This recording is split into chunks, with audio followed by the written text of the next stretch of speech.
अभिवादन स्वीकार कीजिए। ब्रजेश मिश्रा का आप देखना शुरू कर चुके हैं द डिबेट। बहनों भाइयों, आज हम एक बेहद महत्वपूर्ण राजनीतिक परिचर्चा को आयोजित करने जा रहे हैं। इस देश की सबसे बड़ी विपक्षी पार्टी इंडियन नेशनल कांग्रेस लगातार पिछले 13 सालों से अगर आप कांग्रेस का इतिहास देखें तो ये पार्टी लगातार जनाधार इसका कम होता जा रहा है।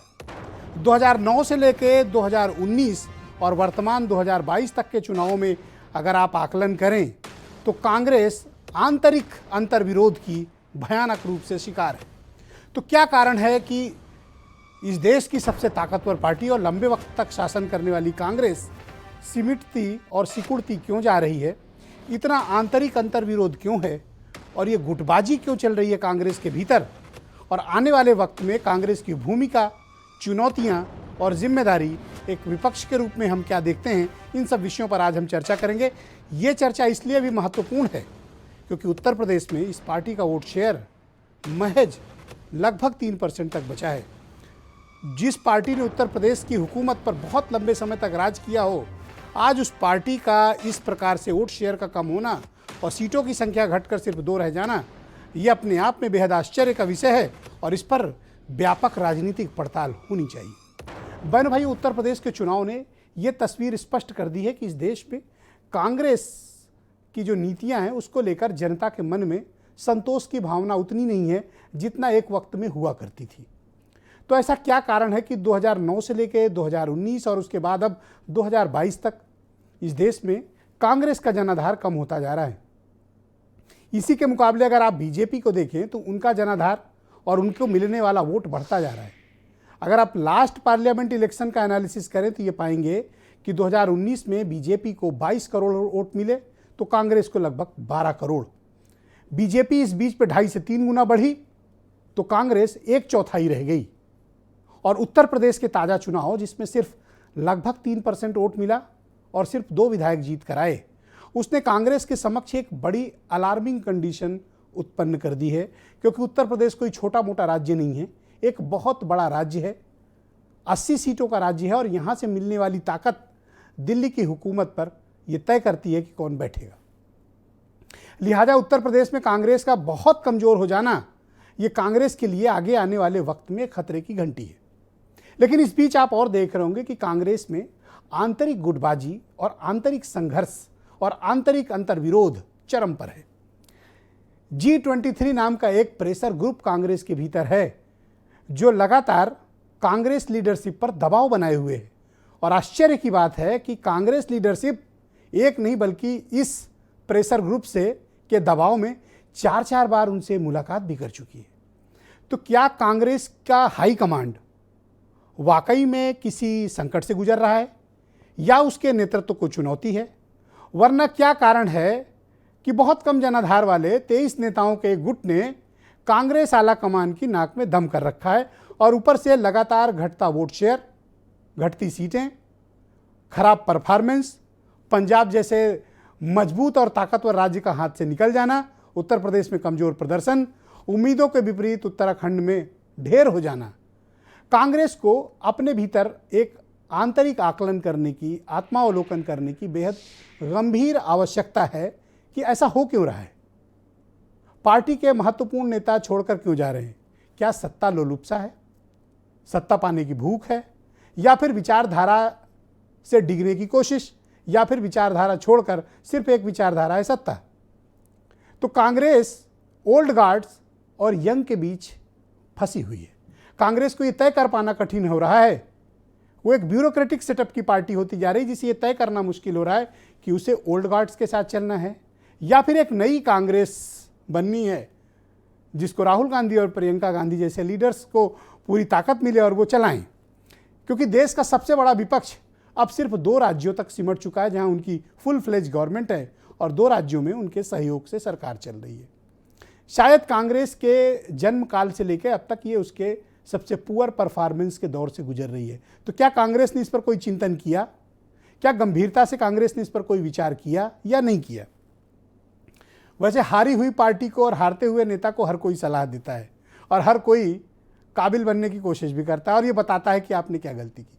लेकिन आज की परिचर्चा के जरिए हम देश की सबसे बड़े विपक्ष पार्टी की आंतरिक स्थिति, इसके संघर्ष, इसके अंतर विरोध, इसके अंदर पनपी भयानक गुटबाजी और गुटबाज नेताओं का सत्ता के प्रति जबरदस्त भूख, जो पार्टी भी छोड़कर जा रहे हों और विचारधारा को भी छोड़कर जा रहे हों।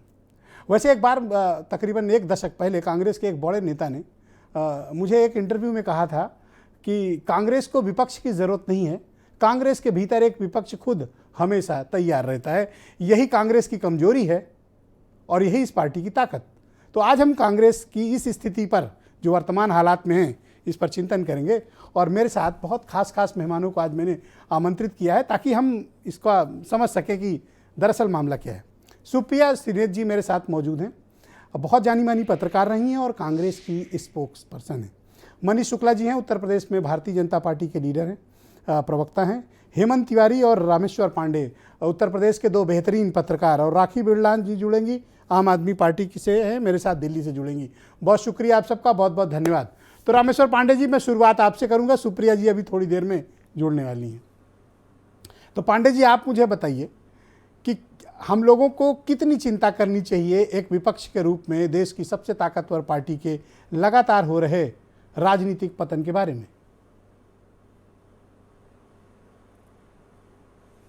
देखिए ब्रजेश जी, हम लोगों से ज़्यादा चिंता तो खुद कांग्रेस को करनी चाहिए। अभी आपने एक वाक्य कहा, 10 साल पहले आपको किसी बड़े नेता ने कांग्रेस कहा था कि कांग्रेस की सबसे बड़ी ताकत है कि उसके भीतर ही एक विपक्ष है और यही कमजोरी भी है। मैं इस बात को एक दूसरे संदर्भ में कहना चाहता हूं कि कांग्रेस की सबसे बड़ी ताकत गांधी फैमिली है और कांग्रेस की सबसे बड़ी कमजोरी गांधी फैमिली है। अब कांग्रेस अपनी इस ताकत को नहीं छोड़ सकती, ताकत को छोड़ेगी तो बिखर जाएगी, और इस कमजोरी को नहीं छोड़ सकती, इस कमजोरी को तो इसी ताकत और इसी कमजोरी के साथ कांग्रेस को आगे चलना है। लेकिन और ये मुझे उन्होंने तब उस इंटरव्यू में पांडे जी कहा था, ये 10 साल पहले की बात है, तब मैं दूसरे चैनल पे काम करता था, और उन कांग्रेस नेता ने बड़े स्पष्ट रूप से मुझसे कहा था कि कांग्रेस को विपक्ष की कोई आवश्यकता नहीं है, हमारे भीतर खुद एक विपक्ष है। जी हाँ, जी हाँ। नहीं तो मैं वही कह रहा हूं कि G23 हो या G23 चाहे जो कहे, उनकी बात कभी साफ नहीं होती है, वो कोई रोड मैप नहीं सामने रखते हैं।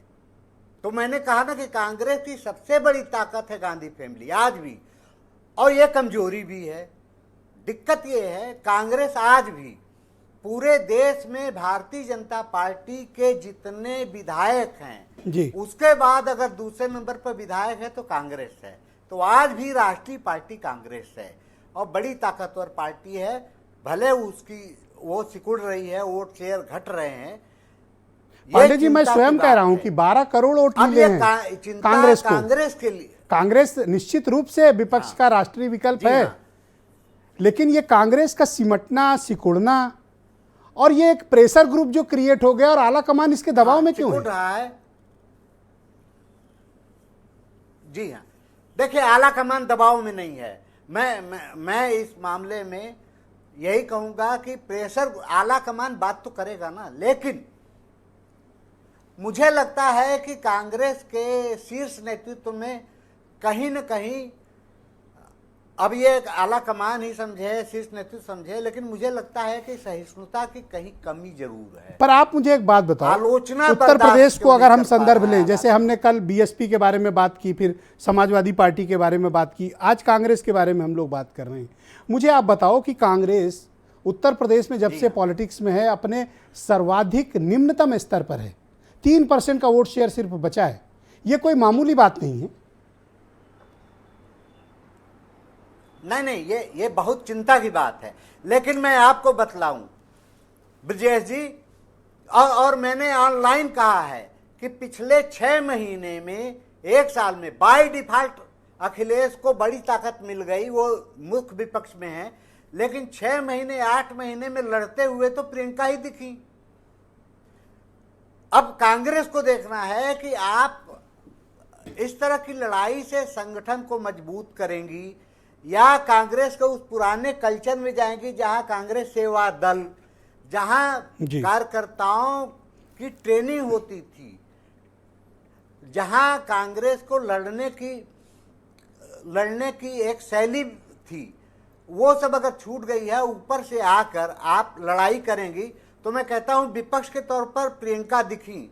लेकिन पर पांडे चुनाव जी में आप तो मुझे ये होता है कन्विंस ना करिए ना कि आप क्या कारण है, अगर और आप मुझे बताइए क्या कारण है कि G23 नाम का एक प्रेशर ग्रुप पूरे कांग्रेस हाईकमांड को प्रेशर मिली और उन्हें 4-4 बार मिलना पड़ रहा है, क्यों? देखिए, G23 का प्रेशर ग्रुप, मैंने बार बार उनकी मांग सुनी, बार बार G23 की सारे, वो कभी खुल के कुछ क्यों नहीं कहते? आज तक क्या G23 ने खुलकर कहा कि सोनिया गांधी और राहुल गांधी का नेतृत्व नहीं स्वीकार है? यह नहीं कहा। G23 ने कभी एक रोड मैप दिया कि कांग्रेस को इस तरह काम करना चाहिए? और आपने एक बात कही ना कि ओल्ड गार्ड को, जी। आपको हैरत नहीं होगी कि जो यंग गार्ड थे, सिंधिया और जितेंद्र प्रसाद, ये लोग तो यंग गार्ड अधिकांश थे, तो निकल गए उसमें से, ये और लोग तो छोड़ चले गए। अधिकांश अभी भी यंग गार्ड तो कांग्रेस के बीजेपी ओल्ड पहुंच गार्ड गए हैं उनके साथ। हाँ, ओल्ड गार्ड तो नहीं गए बेचारे, लेकिन कांग्रेस यंग का वाले ओल्ड गार्ड उनके साथ है, जिनको उपेक्षित कर दिया गया है। थैंक यू पांडे जी। सुप्रिया श्रीनेत जी मेरे साथ जुड़ चुकी हैं। सुप्रिया जी, तो बहुत देखें, स्वागत आपका और बहुत धन्यवाद कि आपने इस परिचर्चा के लिए अपना कीमती वक्त निकाला। हम लोग पिछले एक सप्ताह से सभी राजनीतिक दल का उत्तर प्रदेश के चुनाव में क्या परफॉर्मेंस रहा, कौन जीता कौन हारा, उनके कारणों की समीक्षा कर रहे हैं। तो आज हम लोग कांग्रेस पर एक परिचर्चा आयोजित कर रहे हैं कि कांग्रेस अपने जन्म काल से जब से उत्तर प्रदेश में चुनाव लड़ रही है, इस वक्त तो अपने सबसे निम्नतम स्तर पर है और पूरे देश में कांग्रेस सिमटती और सिकुड़ती जा रही है और छोटे छोटे प्रेशर ग्रुप भी कांग्रेस आला कमान पर दबाव बनाए हुए हैं। कांग्रेस इस हालत पर क्यों पहुंची? कभी आप लोगों ने इसके बारे में आत्मचिंतन किया? ब्रजेश जी, आपको नमस्कार। पहली बार आपके साथ आज शो कर रही हूँ और आपके सारे दर्शकों को और अपने फेलो पैनलिस्ट को नमस्कार। ये तो वही बात हुई कि चित भी मेरी और पट भी मेरी। आपके इस डिस्कशन को मैं सुन रही थी पांडे जी के साथ और आपने बोला कि प्रेशर ग्रुप में लिया हुआ है। अगर आला कमान मिले तब भी दिक्कत है, प्रेशर ग्रुप में क्यों लिया हुआ है? अगर ना मिले तो ये होगा कि मिलते नहीं है लोगों से जिनको दिक्कतें हैं। मैं आपको बहुत ईमानदारी के साथ सारे सवालों का जवाब दूंगी और कुछ बातें पूरी ईमानदारी के साथ बोलना भी चाहती हूँ। कांग्रेस पार्टी का जो सृजन है वो फ्रीडम मूवमेंट से, आजादी की लड़ाई से हुआ और हमारा जो अस्तित्व है वो मेल्टिंग पॉट की तरह है।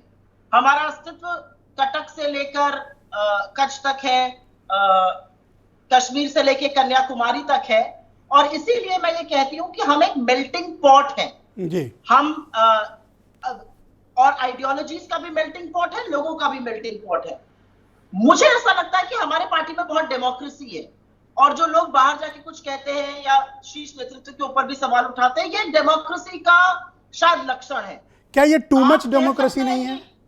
हाँ, मैं उसी पे आ रही हूँ। एक यंग पॉलिटिशियन होने के नाते बीजेपी की अनुशासनता को देखते हुए मुझे लगता है थोड़ी अनुशासनहीनता है, लेकिन क्या इस अनुशासनहीनता के नाम पर हम डिक्टेटोरियल एक व्यक्ति की राय पर पार्टी चलाने लगेंगे? मुझे लगता है वो कांग्रेस का ना डीएनए है ना हमारी सोच है। राहुल जी को लगता है कि जितने डिसेंटिंग वॉइसेस रहे उतना अच्छा रहता है। देखिए, ऐसा होता है कि जब एक पार्टी हारती है तो उसका डिसेक्शन होता है और होना भी चाहिए, इसमें कोई दो राय नहीं है। हमने हारे हैं चुनाव और मैं पहली होंगी जो हाथ खड़ा करके कहूंगी कि शायद हमें और मेहनत करनी चाहिए। हम जिन मुद्दों को चुनावों में लेकर गए हमें और मुखरित करना चाहिए लोगों को उसके लिए। लेकिन क्या मुद्दों की लड़ाई हमारे अलावा कोई लड़ता है इस शिद्दत से जैसे हम लड़ते हैं? आजकल बहुत पार्टियां कहती हैं कांग्रेस को रिप्लेस करेंगे। कांग्रेस की आइडियोलॉजी क्या है? कांग्रेस इस लोकतंत्र में किस जगह खड़ी है? हम किस चीज के लिए खड़े हैं? किन मूल्यों के लिए खड़े हैं? क्या कोई और खड़ा है यहाँ पर आपकी पार्टी आत्मचिंतन क्यों नहीं करती सुप्रिया जी कि ये कंडीशन कांग्रेस की क्यों हुई? मैं मिसाल के तौर पर आपके समक्ष उत्तर प्रदेश की तस्वीर प्रस्तुत कर रहा हूँ। आपके गृह जनपद से भले ही एक सीट कांग्रेस जीत कर आई हो, लेकिन पूरे उत्तर प्रदेश में कांग्रेस के 387 प्रत्याशियों की जमानत जब्त हुई। आपको सिर्फ 3% वोट है और आपको पता है कि 89 तक आपकी पार्टी की हुकूमत थी और आज आप 3% वोट पे। बिल्कुल। मैं आपको एक बात ये बोलना चाहती हूं, जिसको भी लगता है कि कांग्रेस इस शिकस्त के बाद आत्मचिंतन नहीं कर रही है, या प्रियंका गांधी जी की अगुवाई में जिस शिद्दत से हमने ये चुनाव लड़ा, हमें इसकी समीक्षा नहीं हुई, हमें कारणों पर हमने चिंता नहीं करी, वो मुझे लगता है कि थोड़ा कांग्रेस के बारे में कम समझता होगा। आप तो वरिष्ठ पत्रकार हैं, मैं आपसे सिर्फ इतना कह सकती हूँ कि गहन चिंतन भी हुआ है, आगे के कदमों की भी बात हुई है। लेकिन एक बात मैं एक औरत होने के नाते भी, थोड़ा यंग होने के नाते भी, प्रियंका जी के साथ थोड़ा सहयोगी भी रही इस चुनाव में, उसके नाते भी कहना चाहूंगी कि उन्होंने एक बहुत बड़ा ऐतिहासिक मील के पत्थर का फैसला लिया था 40% टिकट देने का। और जब उन्होंने फैसला लिया था तो उनको यह आगाह किया गया था कि आपका वोट शेयर कम हो सकता है, या तो हम कैटअपल्ट करते या हमारा बूमरैंग होता। हमारा वोट शेयर कम हुआ, लेकिन सच ये है ब्रजेश जी कि अगर देश की प्रमुख विपक्ष पार्टी, एक राष्ट्रीय पार्टी, ये साहसी फैसला नहीं लेगी और 2022 में हम लोग इस पर चर्चा नहीं करेंगे। मैं आपसे तो दो ये प्रश्न काम करना चाहता हूं। क्या ये सही वक्त है जी हाँ। कांग्रेस के लिए, जब आप सिर्फ 2 राज्यों तक आपकी फुल फ्लेज गवर्नमेंट हो और 2 राज्यों में आपके सहयोग से सरकार चल रही हो, और आप पिछले 13 सालों में सिर्फ 1/4 बचे हों और आपके वोट शेयर भी लगातार घट रहा हो, क्या ये सही वक्त नहीं कि कांग्रेस अपनी विचारधारा के बारे में कुछ विचार करे, आत्मचिंतन करे? मैं 2 चीजें कहूंगी। हर हार और हर शिकस्त आपको जरूर एक पाठ पढ़ाती है। क्या हमें ज्यादा सीख लेनी चाहिए? मैं सबसे पहले कहूंगी बिल्कुल ज्यादा लेनी चाहिए। क्या हमें ज्यादा मेहनत करनी चाहिए? बिल्कुल मेहनत करनी चाहिए। लेकिन कांग्रेस इस देश में कुछ मूल्यों के लिए खड़ी होती है।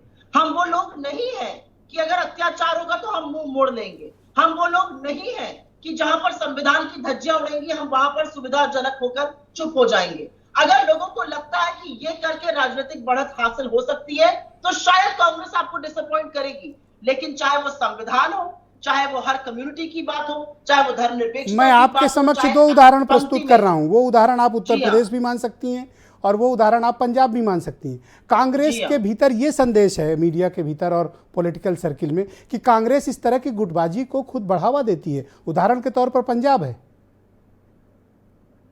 नहीं, बिल्कुल नहीं। और मुझे नहीं लगता कि मीडिया हमारा फेट डिसाइड करेगा। लेकिन ये बात आपकी ठीक है, हम पंजाब हारे, हमारा मैनेजमेंट बेटर हो सकता था, बिल्कुल हो सकता था। जिस तरह की अनुशासनहीनता भी दिखी पंजाब में शायद कम हो सकती थी। लेकिन हमने फैसला लोकतांत्रिक तरीके से लिया। एक कमेटी आईसीसी की अपॉइंट करी गई, अमरिंदरजीत सिंह जी के खिलाफ विधायक बोल रहे थे। मैंने वही तो कहा कि आप लोग एक ब्यूरोक्रेटिक सेटअप में क्यों चल रही है कांग्रेस, आप एक पॉलिटिकल पार्टी की तरह फंक्शन क्यों नहीं करते हैं? तो ब्रजेश जी आप क्या चाहते थे? एक राज्य के सारे एमएलए कह रहे हैं कि मुख्यमंत्री को बदला जाए, तो हम बस सुई की नोक घुमाकर मोदी जी की तरह बदल देंगे? हम तुगलकी फरमानों से पार्टी नहीं चला सकते। आप एक बात याद रखिए कि कांग्रेस और बाकी पार्टियों में अंतर है। तो लगातार असफलता के बाद भी कब सीखिएगा आप लोग? लगातार असफलता भी तो आपको कोई सीख दे रही है ना। मुझे ऐसा लगता है कि ये सोचना कि हम असफलताओं से सीख नहीं ले रहे हैं, शायद आप हमारे साथ अन्याय कर रहे हैं। मुझे ऐसा लगता है कि हमारी यह दृढ़, ना कि हमारा दृढ़ संकल्प है, बल्कि हमारा दृढ़ विश्वास भी है। अब इस राउंड का अंतिम सवाल आपसे कर रहा हूं, इस राउंड का।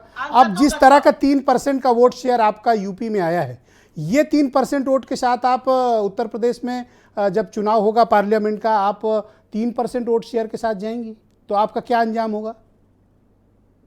ब्रजेश जी, आपको तो राजनीति की अच्छी समझ है। अगर आपको लगता है कि विधानसभा चुनाव का वोट शेयर ही एक्सट्रापोलेट होकर लोकसभा में होता है, तो मैं कुछ नहीं कहना चाहूंगी। लेकिन विधानसभा चुनाव में हमारा 8.5% वोट शेयर था 2007 में, और हमने 2009 में 21 सीटें जीती थी। तो मुद्दे अलग होते हैं, राजनीति अलग हो जाती है। मैडम, 10 दिन से कांग्रेस के पास कोई प्रदेश अध्यक्ष नहीं है। मुझे ऐसा लगता है सीडब्ल्यूसी की बैठक में यह निर्णय लिया गया था, लोगों ने इस्तीफा दिया 5 राज्यों में, और हर जगह की एक प्रक्रिया होती है और उस प्रक्रिया के तहत अपॉइंटमेंट। तो कांग्रेस अपना रिव्यू करने के लिए तैयार है, आत्मचिंतन, आत्मावलोकन के लिए तैयार है? आपको लगता है कि हम तैयार नहीं हैं? आपको लगता है कि हम इस शिकस्त के बाद आंख मूंद करके बैठे हुए हैं? बिल्कुल आत्मचिंतन करेंगे, जहां कोर्स करेक्शन होगा वो भी करेंगे। और लाइट में मनीष शुक्ला जी को आमंत्रित करता हूं, उत्तर प्रदेश में भारतीय जनता पार्टी के प्रवक्ता हैं। मनीष जी, बहुत शुक्रिया आपका। आज हम लोग चर्चा कर रहे हैं कि उत्तर प्रदेश और पूरे देश में कांग्रेस के सिमटने और सिकुड़ने के कारण क्या हैं, और कांग्रेस इसके बारे में चिंतन कर रही है या नहीं कर रही है। आपका क्या मानना है कि विपक्ष की भूमिका में कांग्रेस को आप कहां पर खड़ा पाते हैं? देखिए ब्रजेश जी, एक तो किसी भी दल की क्या समस्या है उसका मंथन करने का काम उस पार्टी को करना है, लेकिन चूंकि आपने इसी डिबेट पर बुलाया तो निश्चित रूप से जो मेरा मत है मैं दूंगा। अभी सुप्रिया जी ने आज़ादी की लड़ाई की चर्चा की। निश्चित रूप से 28 दिसंबर 1885 में एलन ऑक्टिम ह्यूम ने इस दल का गठन किया था। तब से लेकर आज तक कांग्रेस पे अगर दृष्टिपात करेंगे तो निश्चित रूप से अगर आज हम उसकी समीक्षा करें तो राष्ट्रीय हितों की अनदेखी सबसे बड़ा कारण है कांग्रेस को इस स्थिति में ले जाने का। अगर उत्तर प्रदेश की हम बात करें, अभी पांडे जी कह रहे थे कि प्रियंका वाड्रा जी ने बड़ा मेहनत किया, तो 21 जुलाई 2021 को जब वो उत्तर प्रदेश लखनऊ आई तो उस बीच में 1.5 साल तक उत्तर प्रदेश नहीं आई थी। अब पांडे जी को लगता है कि 1.5 साल तक जो प्रभारी है वो ना आए और वो ही मेहनत है, तो निश्चित रूप से उनको समीक्षा करने का पूरा अधिकार उन्होंने किया। देखिए, मैं 2-3 बातें कह के अपनी बात को समाप्त करूंगा। अगर उत्तर प्रदेश के वर्तमान विधानसभा या पूर्व में जो चुनाव हुए उसमें कांग्रेस की इस स्थिति में जाने का सबसे बड़ा कारण है कि कांग्रेस का जो ट्रैक रिकॉर्ड है, कांग्रेस के जो वादे हैं उनके ट्रैक रिकॉर्ड के विपरीत हैं। जैसे इन्होंने कहा लड़की हूं लड़ सकती हूं, उत्तर प्रदेश में हम इतनी सीटों पर महिलाओं को लड़ाएंगे, लेकिन साथ साथ जो 4 राज्यों में चुनाव और हो रहे थे वहां उन्होंने इस तरह के नारे की कोई बात नहीं की। तो जनता को समझ में आ गया कि उत्तर प्रदेश में चूंकि जीतने के लिए कुछ नहीं है, इसलिए महिलाओं के ऊपर इन्होंने अपने को फोकस कर दिया। अगर यही पंजाब में भी करती जहां ये शासन में है, या ये कहते कि जहां जहां आज हम शासन में हैं वहां विधान परिषद और राज्यसभाओं के इलेक्शन में हम लड़की हूं लड़ सकती हूं और महिलाओं का प्रतिनिधित्व उतना ही करेंगे जितना उत्तर प्रदेश में हमने घोषणा की, तो हो सकता है कुछ लोग इनके ऊपर विश्वास करते। तो ट्रैक रिकॉर्ड जनता चेक करती है विपक्ष का और उसके अनुसार उनके वादे पर वोट देती है, और जो पार्टी सरकार में होती है उसके दावों को चेक करती है कि जो कह रहे हैं वो 5 साल में उन्होंने क्या किया या नहीं किया। 2024 में मनीष जी आप कांग्रेस को उत्तर प्रदेश में अपने समक्ष एक गंभीर दल के रूप में पाते हैं अथवा नहीं?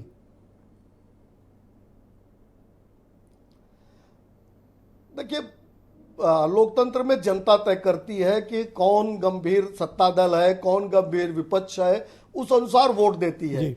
हमारी टिप्पणी करना ठीक नहीं है, सुप्रिया जी को आत्ममंथन करना चाहिए, वो बताए ज्यादा अच्छा है, लेकिन जनता की अदालत में जिस तरीके ऑलराइट मनीष जी, शुक्रिया। मैं चुनाव में उत्तर प्रदेश के बहुत ही जाने माने पत्रकार खिलाफ मत दे रही और है, पॉलिटिक्स को बहुत लंबे समय से कवर करने वाले हेमंत तिवारी जी भी मेरे साथ मौजूद हैं। हेमंत जी, बहुत शुक्रिया आपका। आपने कांग्रेस का एक सेकेंड अच्छा जी, पांडे जी कुछ मेंशन कर रहे थे। पांडे जी, कोई बात बुरी लगी आपको? जी, आप कह लें फिर मैं हेमंत जी को कोई बुलाता बात बुरी नहीं लगी। मैं शुक्ला जी को ये ध्यान दिला रहा हूं, मैंने शब्द इस्तेमाल किया था कि हाल के दिनों में, मैंने 6 महीने का मैंने किया कि प्रियंका लड़ते हुए दिखी। उत्तर प्रदेश में विपक्ष तो कहीं दिखा ही नहीं। ओके पांडे जी, मैं नेक्स्ट राउंड में आपकी बाकी बातों को स्थान दूंगा। आपने अपना पॉइंट रख दिया। मैं हेमंत जी को आमंत्रित करता हूं। हेमंत जी, आपने कांग्रेस का वो समय भी देखा जब 89 तक उत्तर प्रदेश में इनकी सरकार थी, और आज आप कांग्रेस के पतन की पराकाष्ठा देख रहे हैं जब वो 3% वोट पर खड़ी है। इसके पहले हमने समाजवादी पार्टी और बीएसपी के बारे में चर्चा की थी, आज कांग्रेस का नंबर है। दूसरा, पूरे देश भर में कांग्रेस या तो गुटबाजी की शिकार है, और या जहाँ सत्ता नहीं है, सत्ता के भूखे कांग्रेस के नेता पार्टियाँ छोड़कर, अपनी पार्टी छोड़कर जा भी रहे हैं। तो कांग्रेस किस दोराहे पे खड़ी है, और क्या कांग्रेस इसका आत्मावलोकन कर रही है या नहीं कर रही है? प्रॉब्लम क्या है कांग्रेस की? देखिए ब्रजेश जी, ये संयोग है कि आखिरी बार उत्तर प्रदेश में जब कांग्रेस चैंपियन बनी थी और उसका कार्यकाल 89 में समाप्त हुआ था सरकार का, वो दौर मैंने देखा, और ये आखिरी बार जो इतिहास का सबसे न्यूनतम प्रदर्शन उसका है वो भी देखा।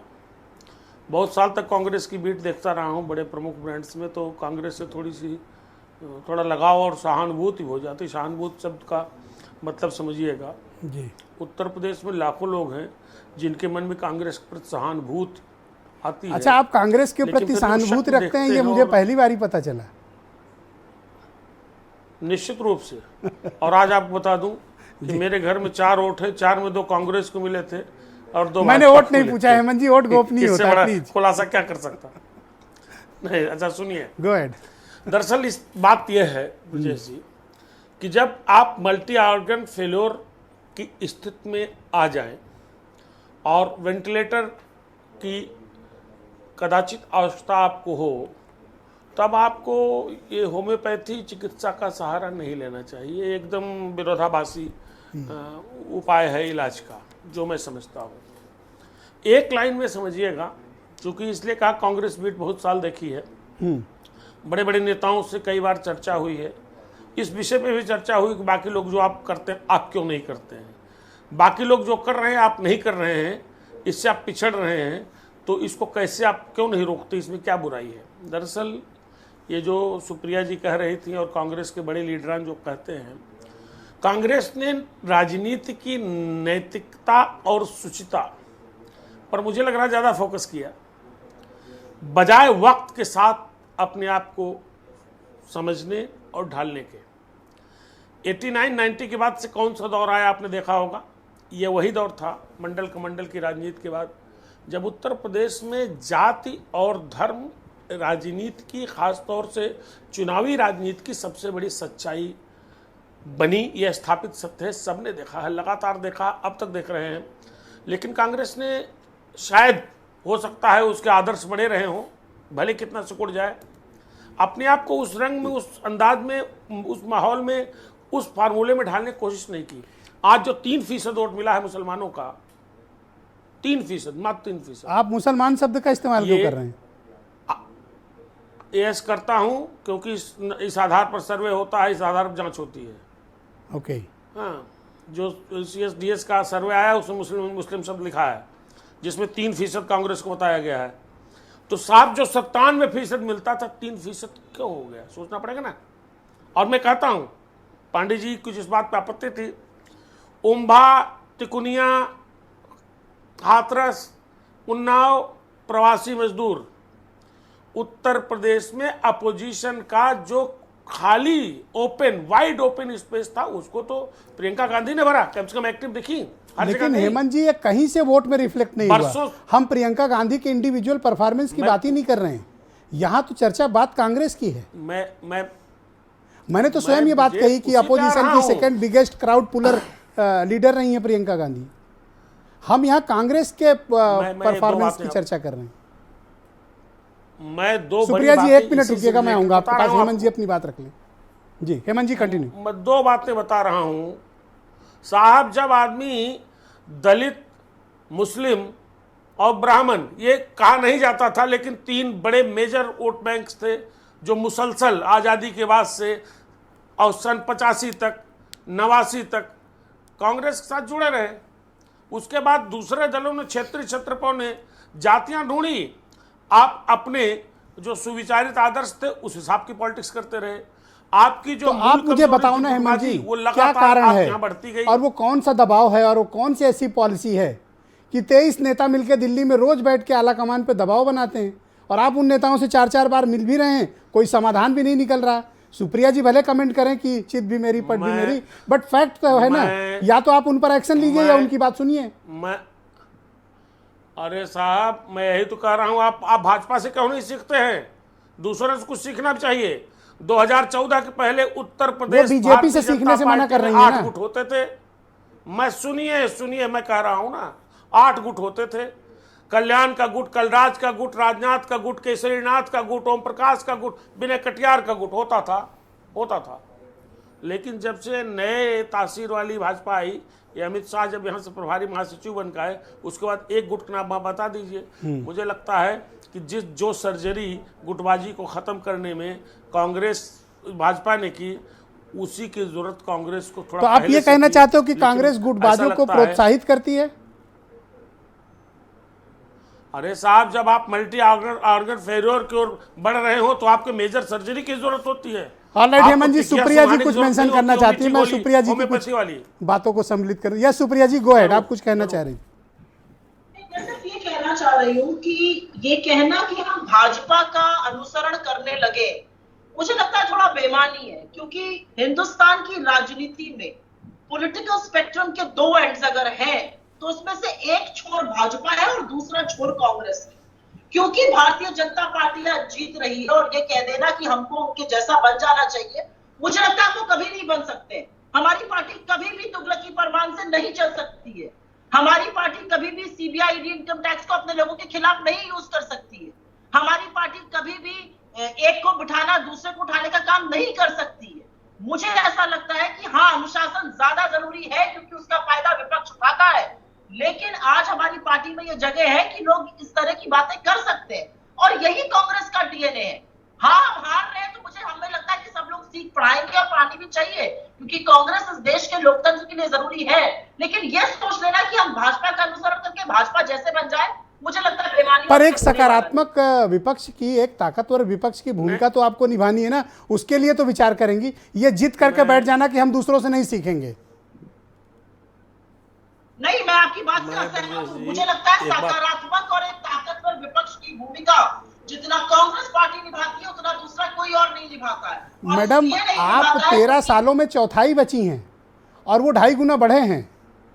ब्रजेश जी, अब मैं थोड़ी सी आपत्ति करूंगी, आप मुझे मेरा सेंटेंस पूरा करने दीजिए। आप मुझे मेरा एक भी सेंटेंस पूरा नहीं करना। Please go ahead, please please. अब मैं थोड़ी सी आपत्ति करूंगी, आपने मेरे पहले सेट पे बार बार बोला था। धन्यवाद। मैं सिर्फ इतना कहना चाहता हूँ, हाँ बिल्कुल हम 1/4 बचे, बिल्कुल हमारा वोट शेयर कम हुआ है। मुझे ऐसा लगता है हमें आत्मचिंतन से बढ़ के अब काम करना पड़ेगा। लेकिन हिंदुस्तान की राजनीति में आज रीजनल पार्टीज एक रियलिटी है और आप उनको नहीं नकार सकते। ये एक एवोल्यूशन हुआ है राजनीति में, चाहे वो उड़ीसा हो, चाहे वो आंध्रा हो, चाहे वो तेलंगाना हो, बंगाल हो, उत्तर प्रदेश हो, रीजनल पार्टीज का उदय हुआ है, उनको हम नहीं नकार सकते। और ये कह देना कि कांग्रेस की क्या भूमिका है, मुझे लगता है कांग्रेस की सबसे बड़ी भूमिका इस देश में ये है कि कांग्रेस ही वो फलक्रम है, वो धुरी है जिस पर ऑपोजिशन एक साथ आज पूरा आ सकता है। कांग्रेस के आह्वान पर ही 17 पॉलिटिकल पार्टीज एक साथ आकर सरकार को घेरने को तैयार हो सकती है। ऐसी कुवत और ऐसी नैतिकता दूसरी कोई पार्टी नहीं रख सकती है। और मैं एक बात जरूर कहना चाहती हूँ, अगर 30 सेकंड का मुझे टाइम दिया जाए तो आपकी अनुमति से। हाँ बोले, आप बोले। भाजपा के प्रवक्ता यहाँ पे बड़ी बात करते, सॉरी मैं उनका नाम नहीं सुन पाई, मनीष शुक्ला जी, एक भी नहीं पा रही हूँ कौन है। अच्छा, शुक्ला जी बड़ी बातें कर रहे थे। मुझे लगता है ये कह देना कि कांग्रेस ने कुछ नहीं किया, अगली बार शायद आप आके यहाँ पर ये भी डिक्लेयर करना चाहेंगे कि 2014 में देश आजाद हुआ था। आजादी की लड़ाई में आप क्या कर रहे थे, माफीनामा और मुखबिरी करते हैं, सबको पता है। लेकिन ये बात कहिए कुछ नहीं किया। इस देश के तमाम संस्थाएं और संस्थान जिनको एक एक करके आप बेच रहे हैं, जिनको एक एक करके आप बर्बाद कर रहे हैं, वो कांग्रेस के बनाए हुए। इस देश के सशक्त लोकतंत्र को जारी रखने का काम कांग्रेस ने किया है। खाद्य सुरक्षा बिल और मनरेगा कांग्रेस लाई, right to education, Supriya ji Congress लाई। क्या कांग्रेस इस देश के लोगों को आश्वस्त करेगी कि वो एक मजबूत, ताकतवर और जवाबदेह विपक्ष की भूमिका निभाने के लिए सक्षम है?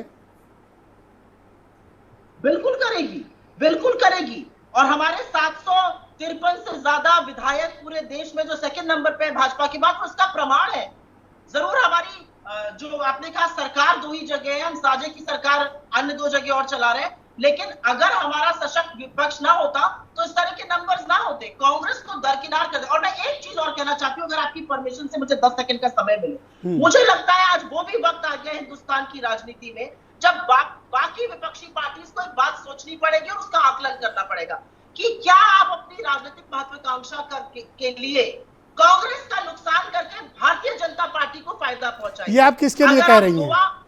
मैं बता रही हूँ, अगर आप गोवा और उत्तराखंड का रिजल्ट देखिए तो उन दोनों जगहों पर भाजपा और हमारे वोट शेयर में जो अंतराल था, गोवा में 23% वर्सेस 33% और उत्तराखंड में 37% वर्सेस 44%, 7% यहाँ पे, 10% वहां पर। ये वोट शेयर बसपा और आपने शेयर किया उत्तराखंड में और टीएमसी और आपने शेयर किया गोवा में। तो आपकी राजनीतिक महत्वाकांक्षा के चलते आपने बीजेपी को जताया। पर ये तो डेमोक्रेसी है मैडम, हर किसी को चुनाव लड़ने का हक है, आप उनसे उनका हक नहीं छीन सकती।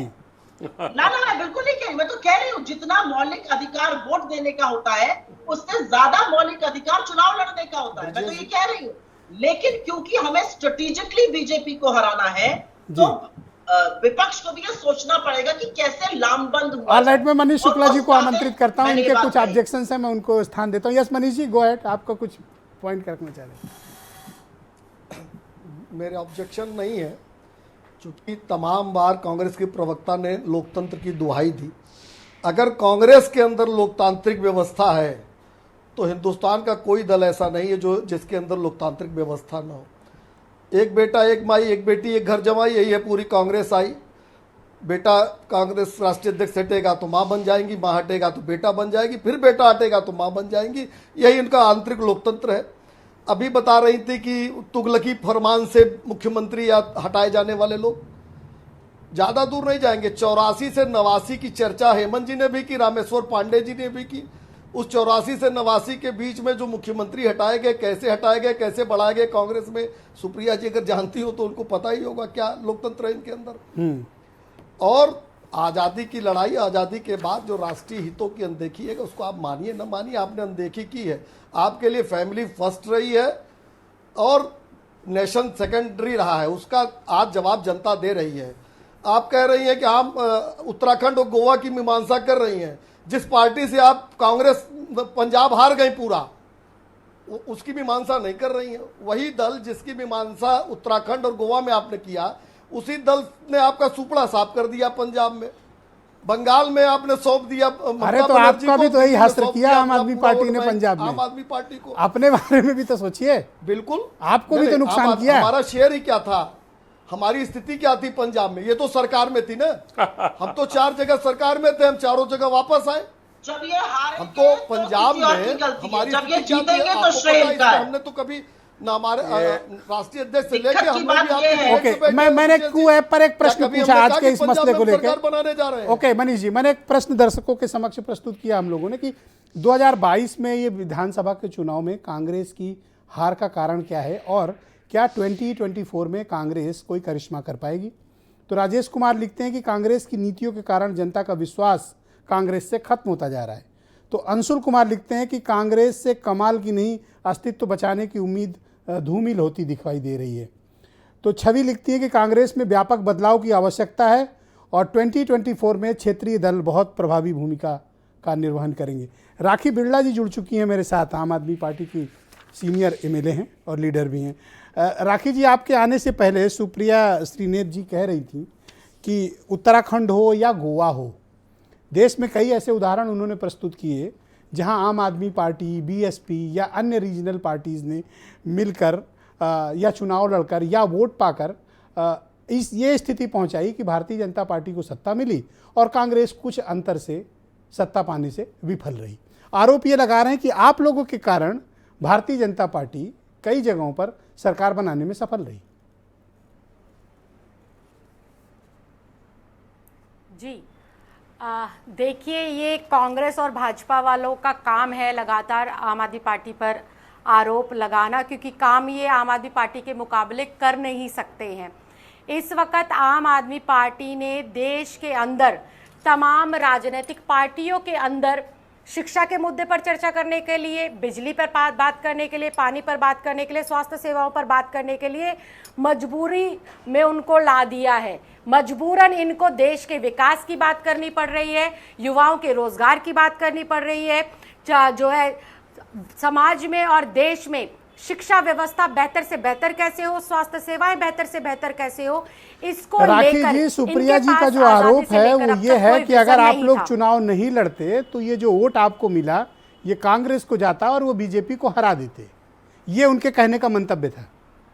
मैं उसी का जवाब दे रही हूँ कि इनका काम सिर्फ और सिर्फ आरोप लगाना है। एक 9 साल पुरानी पार्टी जिसने इस देश के अंदर राजनीति के मायने बदल दिए, राजनीति के तौर तरीके बदल दिए, राजनीति में जहाँ जातिगत बातें होती थी, जो है मंदिर मस्जिद गुरुद्वारों की बातें होती थी, आज राजनीति के अंदर चाहे वो यूपी का चुनाव कुछ डायरेक्ट आपसे कम्युनिकेट करना चाहती हूँ सुप्रिया जी, मैं उनको और आपको कनेक्ट कर रहा हूँ। सुप्रिया जी गो अहेड। वो राखी जी 1 मिनट वेट करिएगा। राखी जी प्लीज, वो सारी की सारी चीजें। Rakhi ji please wait please. Yes Supriya ji बताइए।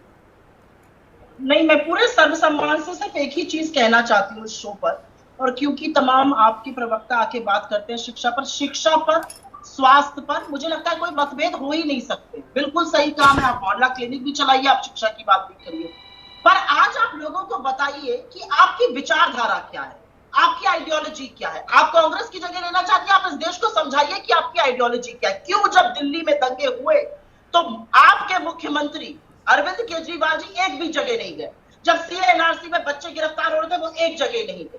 उन्होंने अनुराग ठाकुर और कपिल मिश्रा पर एक बयान नहीं दिया। वो गुजरात दंगों की बात नहीं करते, वो बड़े बड़े पूंजीपतियों के खिलाफ नहीं बोलते। ऐसा क्यों है? किस मॉडल की बात करती हैं आप? मैं आज पूछना चाहती हूँ आपसे। 26,000 कोविड की मौतें हुई थी और जो हाहाकार दिल्ली ने देखा था वो और किसी ने नहीं देखा था। और ये लॉ एंड ऑर्डर नहीं था जो आपके अंतर्गत थी, ये हेल्थ थी जो डायरेक्टली आपके अंतर्गत थी।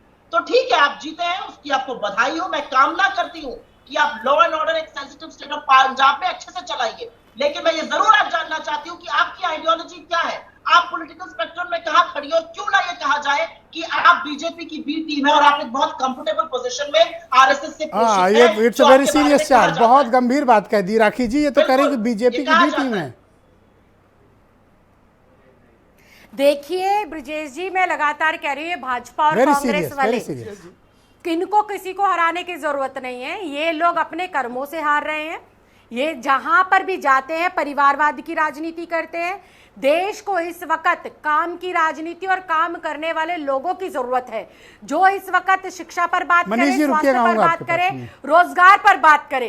कांग्रेस को कोई नहीं हरा रहा। कांग्रेस को खुद उनके कर्म, उनके नेता और उनके लोग हराने का काम कर रहे हैं। कांग्रेस सबसे पुरानी पार्टी है। क्या आजादी के बाद आज तक लोगों को रोजगार देने में कामयाबी हासिल कर पाई? लोगों को स्वास्थ्य सेवाएं देने में कामयाबी हासिल कर पाई? या शिक्षा या महिला सुरक्षा पर कोई महत्वपूर्ण काम किए? सिर्फ और सिर्फ कांग्रेस ने भ्रष्टाचार करने का काम किया, कांग्रेस ने परिवारवाद की राजनीति करने का काम किया, कांग्रेस ने देश को खोखला करने का काम किया, जिसका खामियाजा आज 5 विधानसभा राज्य के जो चुनाव हुए हैं उसमें अगर एक एक करके बात करेंगे तो मुझे लगता है कि ये डिबेट बड़ी सारगर्भित होगी। एक एक करके राखी जी आप अपनी बात रखिए। भाजपा की बी टीम है, अगर भाजपा की बी टीम है तो दिल्ली में भाजपा एमसीडी के चुनाव से भागती नहीं। ये भाग रहे हैं अरविंद केजरीवाल की ईमानदारी वाली राजनीति से। ये भाग रहे हैं उस right Rakhi ji, please wait. Rameshwar Pandey ji काफी देर से प्रतीक्षा रहता है। मैं उनकी जरा ओपिनियन ले लूं, फिर आता हूं आप लोगों के पास। Just wait please.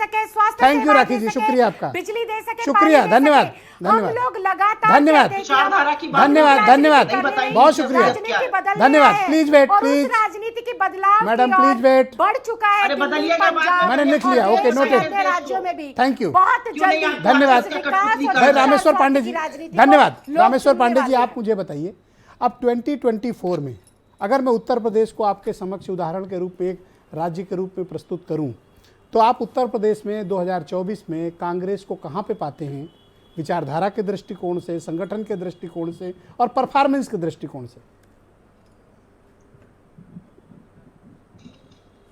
देखिए ब्रजेश जी, उत्तर प्रदेश में जो कांग्रेस की स्थिति है वो बहुत ही चिंतनीय है, निसंदेह।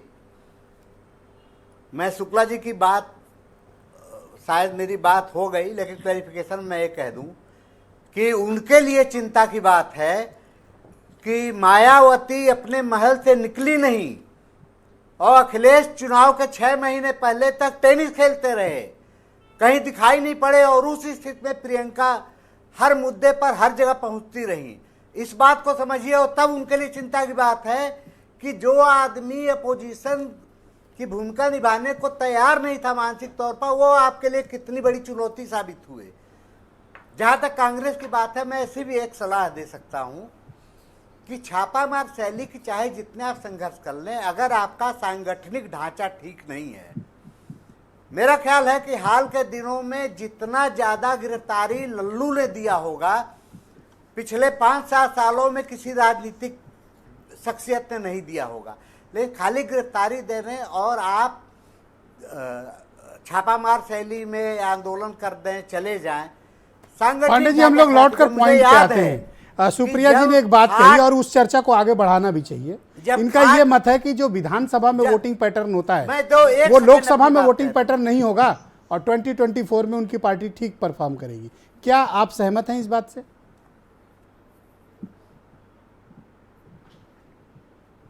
ये मुझसे सवाल है जी, आपसे सवाल है। क्या एक बार जी, मैं ये कह रहा हूं कि 2024 में क्या आपको लगता है कि वोटिंग पैटर्न जो अभी विधानसभा के चुनाव में था, इसमें कोई तब्दीली आएगी? कांग्रेस का परफॉर्मेंस कुछ इंप्रूव होगा या नहीं होगा? देखिए, विधानसभा चुनाव और लोकसभा चुनाव के वोटिंग पैटर्न अलग होते हैं। हर बार दिखाई पड़ा, मुद्दे अलग हो जाते हैं, राष्ट्रीय मुद्दों पर होता है। अब देखना यह है कि आइडिया ऑफ इंडिया का जो कांग्रेस का अपना कॉन्सेप्ट है, क्या आइडिया ऑफ इंडिया को लेके वो कितना आगे बढ़ते हैं, पहली बात। दूसरी बात कि वो अपना संगठन इसी तरह की आंदोलन और गिरफ्तारियां देते रहेंगे, अपना संगठन का ढांचा खड़ा करेंगे। Thank you. मैं ध्यान दिलाना चाहता हूं कि पूर्वी उत्तर प्रदेश में जी जब वो खाट यात्रा थी तो जिलों में संगठन खड़े हो रहे थे, पुराने लोग जुड़ रहे थे, और सारी मेहनत करने के बाद अखिलेश की झोली में दो नौजवानों की जोड़ी बन गई और सारी मेहनत कांग्रेस की सपा के झोली में डाल दिया Rahul Gandhi. Credit goes to तो इस प्रशांत तरह की किशोर। गलतियां करते रहेंगे तो नहीं होगा। All right, Hemant Tiwari ji, thank you, thank you Pandey ji, शुक्रिया इस समय जी। जमीन हेमंत पर जी, आप मुझे बताइए, के आंदोलन एक महत्वपूर्ण मसला है, जब आप 2024 के जनरल इलेक्शन में जाएंगे और उत्तर प्रदेश जैसा बड़ा पॉलिटिकल स्टेट, आप उत्तर प्रदेश में बीजेपी के समक्ष चुनौती के रूप में किसे पाएंगे? अखिलेश यादव को, प्रियंका गांधी को, मायावती को, या कोई और? हेमंत जी के बाद आप ही के पास आ रहा हूं। Manish ji please wait. देखिए, जब तक हम अपनी सेहत नहीं सुधारेंगे, सामने खुला मैदान होगा, हम स्पेस नहीं ले पाएंगे। यही हुआ है 2017 से 2022 के बीच में कांग्रेस के साथ।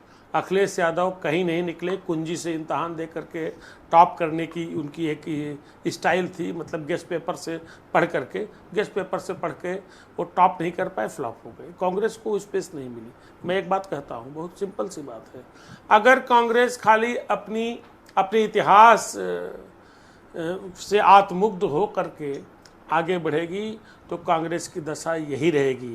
कांग्रेस 2019 में अमेठी की सीट हार जाती है, कांग्रेस 2022 में अमेठी और रायबरेली में 0 पे आती है। कांग्रेस को महज 3% अल्पसंख्यकों के मत मिलते हैं, और प्रियंका गांधी की मेहनत जो त्वरित दिखाई पड़ी, जिसके हम लोगों ने तारीफ़ की थी, मुझे स्वयं अपेक्षा थी कि 6-7 से बढ़ करके 8-9-10% तक उनका वोट शेयर हो सकता है। जनता ने नकार दिया। माफ़ कीजिएगा, अगर आपने यूपी की नब्ज को समझ करके अपनी स्ट्रेटजी नहीं बनाई तो आप हाशिए पे ही रहेंगे।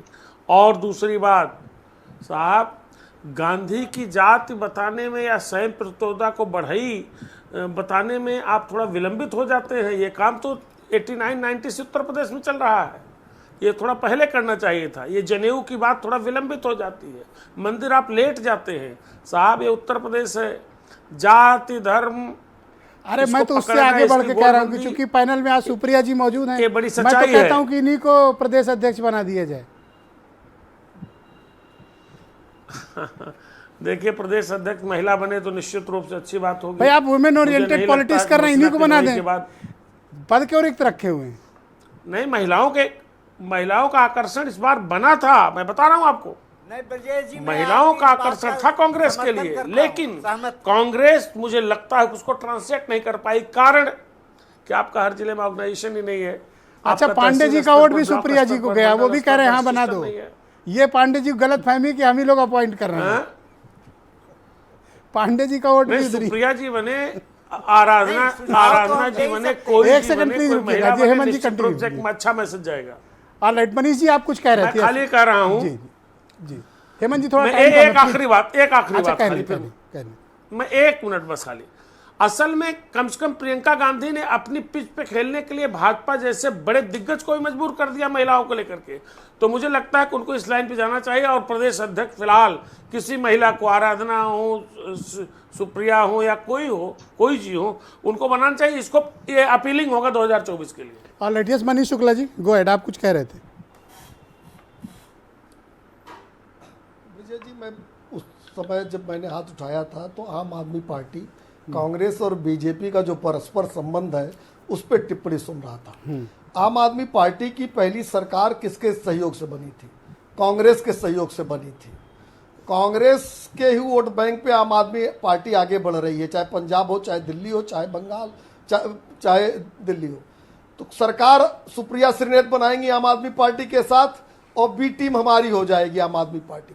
यही जो दोहरा चरित्र है, इसी के नाते से जनता इनको नकार रही है। ओके, सुप्रिया जी आपके पास 1 मिनट का वक्त है जी। Yes, go ahead.